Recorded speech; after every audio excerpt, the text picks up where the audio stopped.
Hey, Tom here, Flip Anything. Gonna change up topic a little bit today. Although it's kind of relative in some ways. I mean, I think. And I was gonna talk about feelings.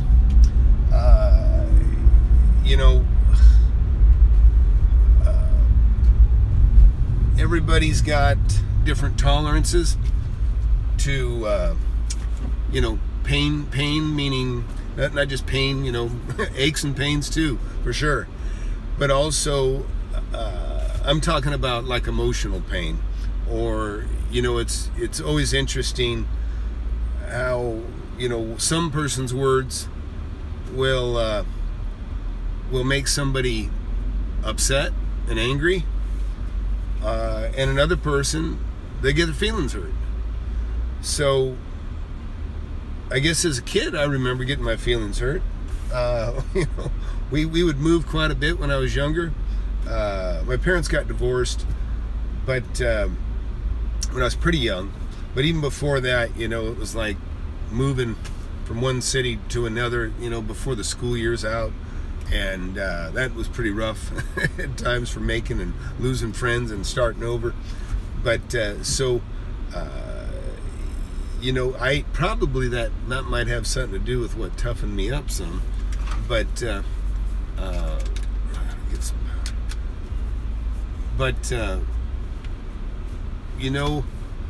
it's just interesting, and of course, dealing with relationships, your girlfriend or your wife, they get their feelings hurt, and it's like, really? That hurts your feelings? Are you kidding me? My wife would tell me, you're very sensitive to your own feelings. So, jokingly, but not always. But anyways, so what I was going to talk about is, I think, and actually Clawhammer wrote in here, commented on another deal, and he was talking about being, devastated by a tragedy. Now that's tough, and I've actually experienced probably the worst tragedy that I've ever dealt with here, just in the last 2 years, and I can't even talk about it, other than to say it shook me to the core, and it's been the most upsetting thing that's ever happened to me. And so I got a taste of something that, there's a book, Gail Sheehy, and it's been a year since I even looked at it, but it's called Passages, and it was basically talking about people going through different things at different levels of life. Like somebody can fall in love when they're 15 years old, and then maybe another person, they don't fall in love till they're 40. You know what I mean? So they're experiencing the same kind of event, but at a very different stage of life. And so I think it's interesting, just all that. I kind of love psychology in general and a lot of things like that. But, it's very interesting, the reactions that, some people are handed a problem and they're like, man, what do I do? And it's kind of similar. And where somebody else just kind of goes, all right, let's get on it, let's move, and but I find it fascinating, the things that somebody would tell me something and they're kind of sad and upset over what's happened, and I'm talking about maybe somebody taking advantage of somebody in a contract, or or doing something that's not very nice, and I see them kind of sad and hurt, and I'm like, I'm seething mad, I'm angry, or a contractual deal, it's kind of like, well, hey, let's get even, and so it's interesting, and there's power in both reactions, there really is. And I have seen both, good results from some people, whatever, they're very passive and things get better somehow. Others not so passive, probably more like I am, sometimes you make a bad situation worse. So, in fact, like I wrote back a while back, I talked about, don't react too quickly. Sometimes better just to count to 10, that sort of thing. I'm definitely more of an advocate of that than ever, and that is like, take a break, take a breath, count to 10, whatever you got to do. And it's really good because I've seen, give you an example. Like I had, a disagreement on something, and I'm like, I'm kind of getting near the end where I can't, it's going to blow up. It's going to be worse. Lawyers or something, or who knows what. But I'm like, I'm ready to hit send, but it's like, I'm going to hold off. Just going to hold off. And it's hard. I'm very reactive, I don't take very long. Things, I pretty much know how I feel. Things come right back out of my mouth. And maybe it's kind of like how I buy real estate, you know what I mean? I know a deal when I see one, boom, I buy it. And sometimes I think I know how I feel, and I say it. And but that is probably not the best thing for me. So I know, buying deals, I don't mind jumping in immediately. Coming back too quickly, too harshly. I always say, don't respond too harshly. You can make them, they say, you jumped out of the frying pan, into the fire. That's something I can relate to. And so I just caution everybody, don't respond too quickly. But, it's just kind of examining the feelings things. Somebody I know got their feelings hurt here recently. And I'm thinking, are you kidding? Really? Act like a bomb went off. But you know what? I'm counting to 10. I'm actually going to count to about 10 hours and wait. But anyways, I realize people have different tolerances to things that are uncomfortable for them. Like, give you an example. Somebody being shy. I was a pretty shy kid when I was younger. Part of that was probably, like I said, parents, they got divorced, but even before they got divorced, we were moving and traveling, and all of a sudden you're thrown into a class with some other second or third or fourth graders. Every year I got changed quite a bit, and all of a sudden you're in the middle of the year, you don't know anybody. Inevitably, I remember this one kid come walk in, first day of school. I sat down there. This kid walks up and just wipes my books right off the top of my desk onto the floor, and immediately got into a fight. And that was actually probably one of my better stories. That actually worked out quite well for me. But because nobody particularly liked the kid that pushed my books over, and so they kind of thought it was nice. Somebody stood up to him whatever, had a fight, and so that actually got me some friends pretty quick. But likewise, I've seen the. I've been on the other end of that where it didn't work out so well. So, but again, in applying to business and family and things, you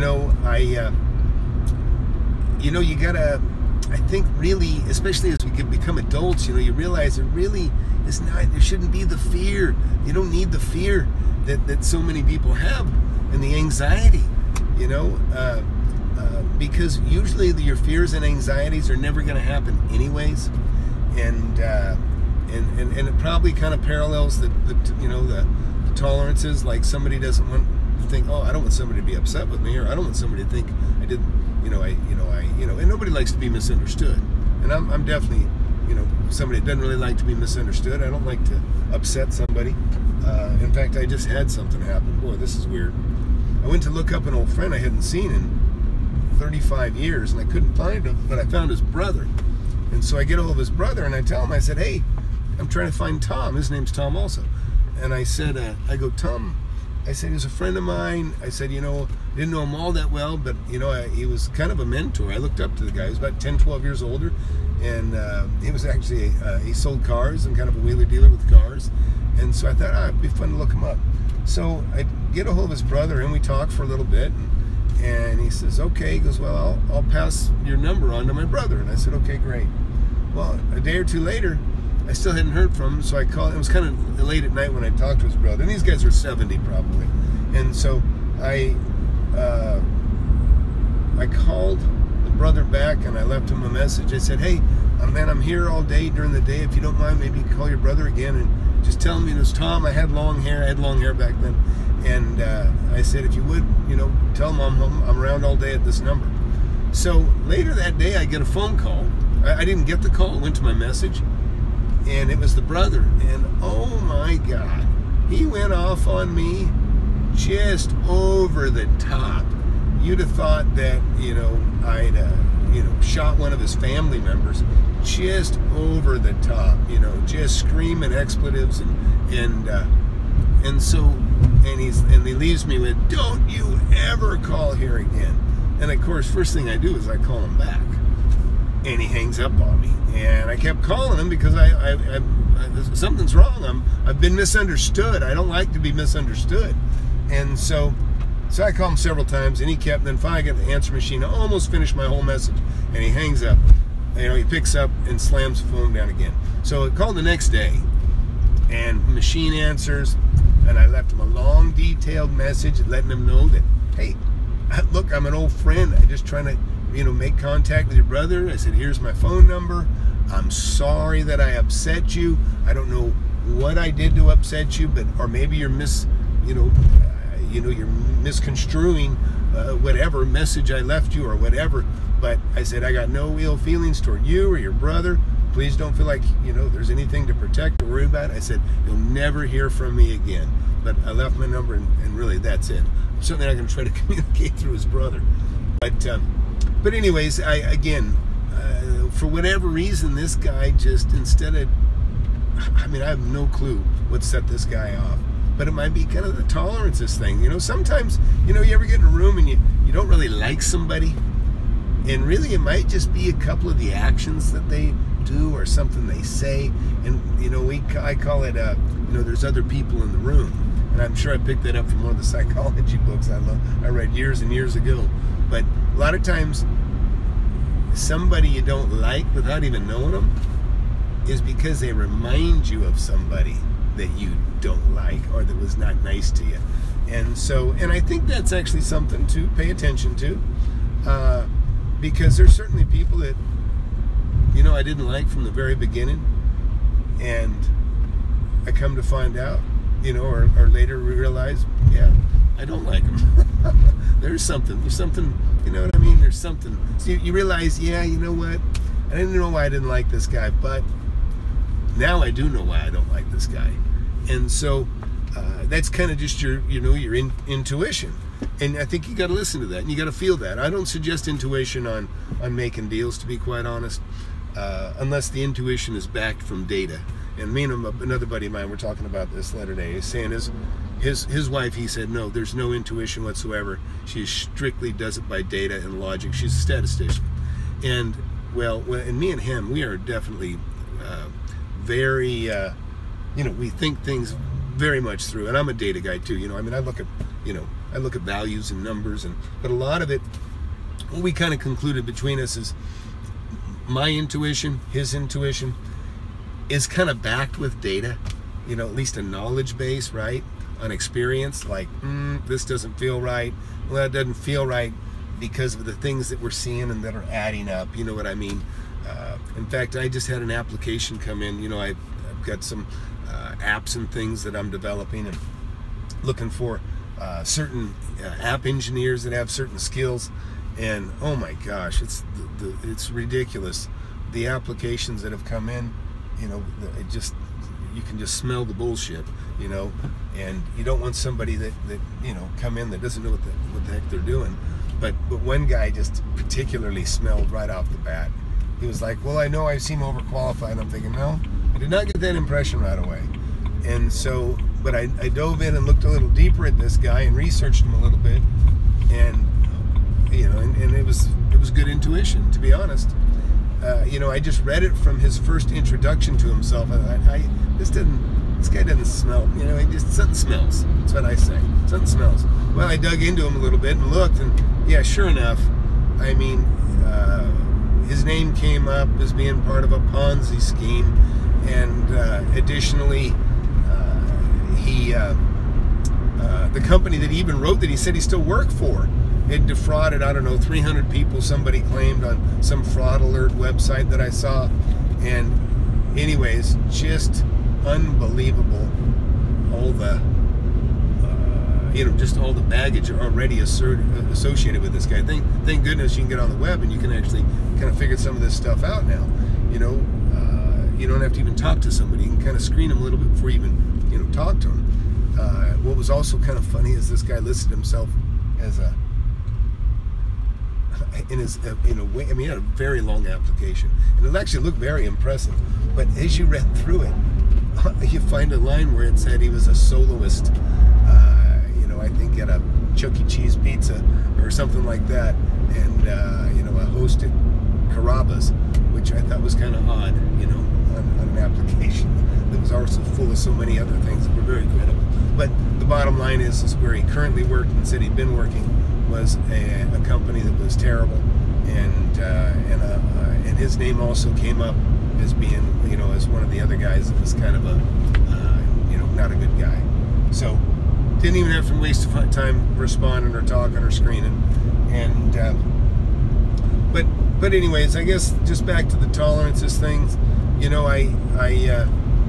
think about, and I remember, just being a kid. You see a kid, riding a skateboard or something. He falls down, he skins his knee. First thing he does is looks up at his parents, and if they just kind of, if they didn't see it, if they're looking off or didn't really, see what happened, the kid just kind of dusts himself off. He's kind of uncomfortable, but he gets back on his bike or his skateboard or whatever, and gets back to doing whatever he was doing. But if the parents did happen to see him fall down, they're like, "Oh, are you okay?" And all of a sudden, they start crying. And so it's just interesting, it's because you're kind of like triggering that, "Oh, poor baby, you should cry," and then they do. And where if you didn't see it, it's almost like, they didn't see it, but it's almost like, shake it off. And they do, they shake it off. And so it's much more powerful if you can just shake it off, And a lot of, I think we all find out as adults, you kind of have to shake things off to survive. It gets tough. The older you get, like I say, things get tough, no question. It's tougher. Tougher to make money, things are tougher, a lot of things are tougher. But what I like is that, you get older, you get wiser, you realize, there's people that don't have your best interest at heart, you get smarter in a lot of ways. But I think, for me anyhow, a big thing with confidence is I just, you can't be, if you're really shy and quiet and passive, I mean, you're not going to get noticed. You don't raise your hand, nobody's going to call on you, right? You don't ask the girl out, you're not going to have a date, so you really, I think it's best to be assertive, always. That's been my experience, always be assertive. And you don't have to be aggressive or a jerk, you know what I mean? But you want to be assertive. You got to let people know you want that job. You got to let people know, that hey, I want to buy that from you, or hey, I'm interested. I think you got to let people know you want it. You got to let people know you want it. And or you see somebody you want to talk to for whatever reason, a lot of people just don't know how to approach people. And really, and I tell my boys and my girls, they're pretty shy, and I always say, when you talk to somebody, just compliment them. A girl compliment, a friend of mine has trouble with women, I say, just, you see something cool with their purse or their shoes or whatever, say, "Hey man, I like your shoes, those are nice." It's a way of complimenting, what they've done, their selection or whatever, and then that opens the door with, "Oh, thanks," and then next thing you know, you're conversing. And and that could be with anybody on any subject, on anything. Like I say, I'm a fairly gregarious guy. People would, I think, will say about me. I like to have fun, like to talk, and I like to share ideas. And I see somebody comes in the room that is interesting for whatever reason. I don't know. I don't hesitate to say, "Hey, how you doing? I'm Tom." And I'll compliment them on whatever it is I know about them. And next thing you know, we're talking. And there's always a thing that's always stuck with me, and that is, phrase like, L-I-K-E, like attracts like. When you like people and you like what they do or you like what they've chosen, they like you back. They generally like you back, you know.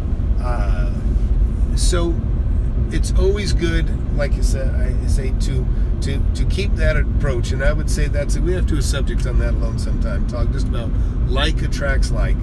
So anyways, I'm kind of getting close to my destination here, so I just want to spend a little time talking on that subject. We'll pick it up some more. If anybody's got any comments, please put them in the comment field below.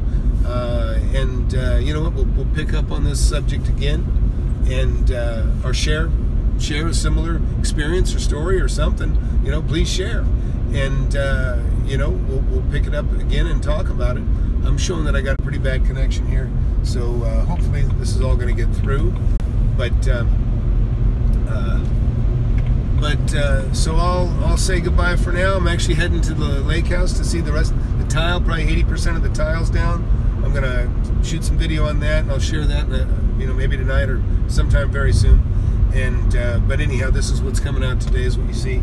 And but yeah, let's pick it up. Maybe I'll come back and flip it back on in an hour when I head back home. So that's it for now. Flip Anything USA.